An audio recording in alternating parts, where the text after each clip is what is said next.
Hi guys, it's Ray here from Man City Fan TV. Well, what a decent weekend for City. We won against Brighton quite comfortably in the end, without really breaking too much of a sweat. United lost, what a shame. And our nearest rivals, Liverpool and Chelsea, fought out a decent enough 1-1 draw.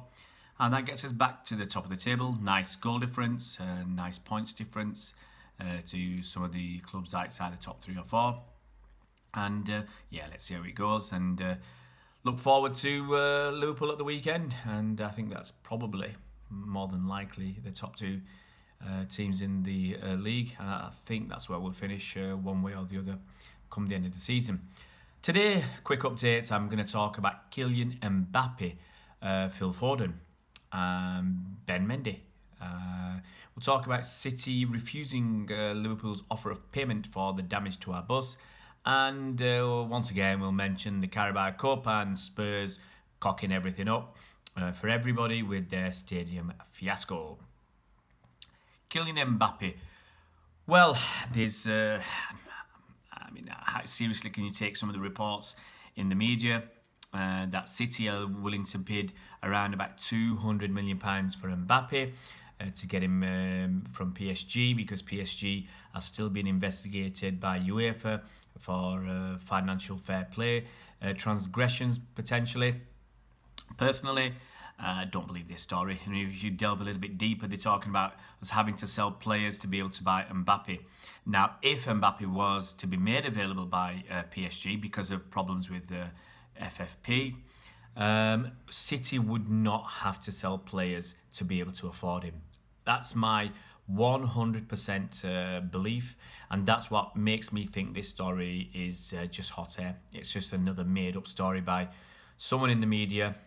This time it looks like it's over in France, and just to make something up, just to get a few clicks and get people chatting and talking, and yeah, clickbait, that's the old phrase. Yeah, I've said it for many years, well, probably 3 or 4 years, that we can go and spend 200 or 300 million pounds in a summer or in a transfer window, and that will not hurt us. We've got, you have to understand a bit more about how accounting works and amortization and P&L and the balance sheet, and hopefully in the next few weeks we'll go into in-depth on those areas of finance with a real City expert, a big City fan and a finance expert, even more than me. And so we'll go into a lot more detail there to help explain why it's not really, in my opinion, a big deal for us to spend £200 million, £250 million if needs be to get Kylian Mbappe. It's a great player, and I think he'd grace any top team. And I think if he was to be made available, then you'll have the likes of Real Madrid, Barcelona knocking on the door. I don't really think at 200 million plus anybody else can afford him. Juventus, no. Bayern Munich, not really. It's only, I think, 4 clubs could afford him, and there's no way anybody in their right mind would go to Old Trafford right now or in the next few years. So there's only 3 clubs really that would be interested, and that would be feasible for Mbappe to go to. But it's the other side of the thing that I really don't like it as well. They're talking about probably Raheem Sterling having to be sold to finance Mbappe. Remember, I'll repeat, we don't need to sell anybody to finance the purchase of Mbappe. And selling Raheem Sterling, I really don't see that happening. Yes, he's a contract situation at the moment, and yes, he hasn't signed. But my personal feeling is, if he doesn't agree a contract this season, then he won't allow himself to be sold next summer, and he'll just run his contract down, and in 18 months' time, he'll get a massive, and I really do mean massive, signing on fee from wherever he goes to. I'm talking in the region of 40, 50 million pounds. That's serious money. And I don't think it matters who you are and whatever loyalties you are. If someone's offering you 50 million quid, maybe to sit on the sidelines for 1 year when you're 24 years old, I can see quite a lot of people actually taking that. I mean, if you think your wages are about 10, 12 million pounds a year, to be offered 50 million pounds just to sit it out for 1 season, it's going to be very tempting for young players. So we'll wait to see what happens. As I said, I'm not sure Mbappe will be made available. I'm not sure he'd come to City because he had that opportunity to come to City twice now, and he's not taken it. And selling players, we don't need to. So I think that story is pretty much a non-starter. Next on the list is Ben Mendy. He looks like he's been a naughty boy. He's been in trouble with the boss, with Pep, because he came late back from London on Sunday after watching the boxing. He arrived late for his rehabilitation session. Apparently, he was 3 hours late. And according to the press, Pep's banned Mendy from first team activities for a week. Now that would include, I guess, training. Well, I don't think he can train because he's injured anyway. He's still got that bruised metatarsal, which will probably keep him out for the next week or two. Definitely for the Liverpool game by the looks of things. He's not been able to go along to team meetings and briefings and whatever. So if that is true, it's quite a severe banishment. And you might have noticed, like I have and a couple of other people, that he's been awfully quiet on social media, on Instagram and Twitter. Now he's pretty much a regular on both those social media platforms, and I don't think he's done anything on Twitter for about 4 days now, 4 or 5 days, and I think Instagram could be even longer. So, he did say he'd rein back after some mild criticism from Pep about his social media activities, and he did say he'd try and cut it back a bit.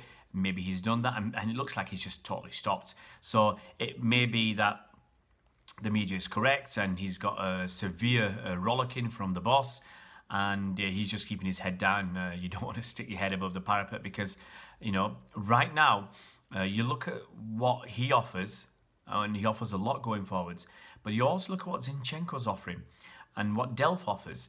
And my feeling is, to get the best out of Sane, you've got to have Delph or Zinchenko playing left back, not Mendy. And you've got to look at the overall balance of the team. I actually love that triangle, whether it's Delph, Sane and David Silva, or whether it's Zinchenko, Sane and David Silva. They provide us with great attacking options. If you watch Zinchenko at the weekend on Saturday against Brighton, he was always cutting inside. I mean, and that annoyed Sane a bit as well, but he was cutting inside.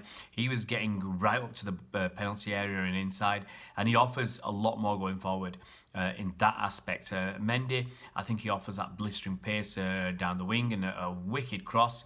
But I think overall, Delph and Zinchenko offer more in defence. So Mendy's going to have to keep his nose clean now, and because those two guys are definitely breathing down his neck for that starting spot. And it'll be very interesting to see what happens when all three are fully fit. Next on the list is Phil Foden. Now, it was reported last week that he was going to be offered a new 5-year contract, around £250,000 a week. Seems a little bit high to me. It might be another one of those media talks. Because 250 grand a week, that's more than Sterling, it's more than most City players. I think you'll only find probably 2, maybe 3 on more, definitely Sergio, Kevin, and you're struggling to find anybody else more than that, I really do believe. So it sounds a bit too high, but the rumours are now, press reports, that contract talks will be put on hold, which I think is for the best. It sounds like way too much money for the kid. The kid does not want to leave City.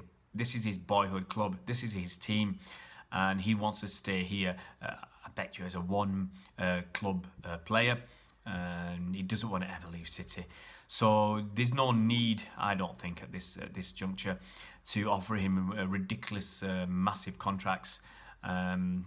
He can wait till the end of the season, and if he's had another decent season, then look at a new 5-year deal. I can't really see us paying him £250,000 a week just now. Next, it's been reported that City refused Liverpool Football Club's offer to pay for the damage to the coach after the Champions League game last season. Now, that damage apparently ran into the tens of thousands of pounds. Damage to the roof, the windows, the mirror. I think there's a flare that damaged the roof of the bus. So much so that they had to send out back to Manchester for another bus to take the players home. Now, apparently one of the reasons for declining Liverpool's generous offer to repair the coach, to pay for the repairs, was the fact that it was Liverpool who actually apparently directed fans to where the City coach would be. Now, if that's true, I mean, yeah, I can see what, I think City would want to do a lot more than just decline that offer of paying the repair costs of the bus. If it's true, it's quite, I'll use this word, despicable. It's very low to do something like that just to try and win a football game. People do all sorts of things to win matches in sport in general, but there's a level you shouldn't go to. You should win on your own merits. And yeah, if it's true that Liverpool stewards were directing the fans to where the City coach would be, that's really terrible. And I'm glad City have refused that offer from Liverpool. Finally, we'll talk about the Carabao Cup. We've been drawn at home against Fulham.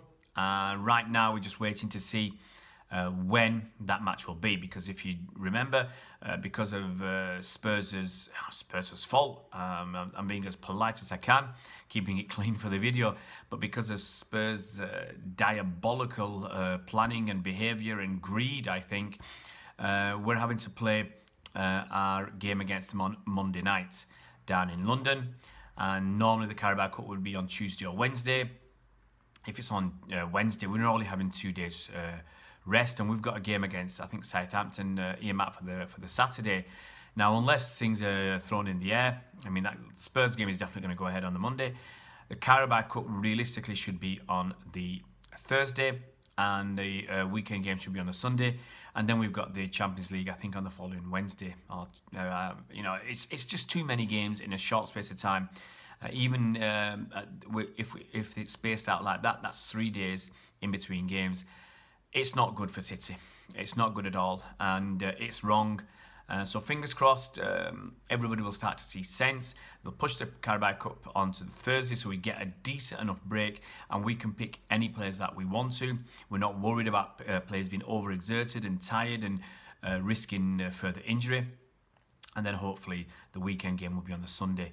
But it is ridiculous, and I've said it many times, we've done many videos and we've commented on this many times. Spurs should have been docked points. They should have been fined very, very heavily. Several £1 million for what they've done. They should have been forced to pay all lost or non-refundable costs that City fans incurred, rather than Man City covering those costs. It's disgusting what Spurs have done, and it's fingers crossed karma will come back to bite them in the backside, because they deserve some punishment at some point for what they've done. Guys, if you haven't subscribed to our channel, please, I always say it's dead easy. Big red button downstairs, press on that, click on that, and click on the bell icon to be notified when we put out new videos. And guys, see you around Blues.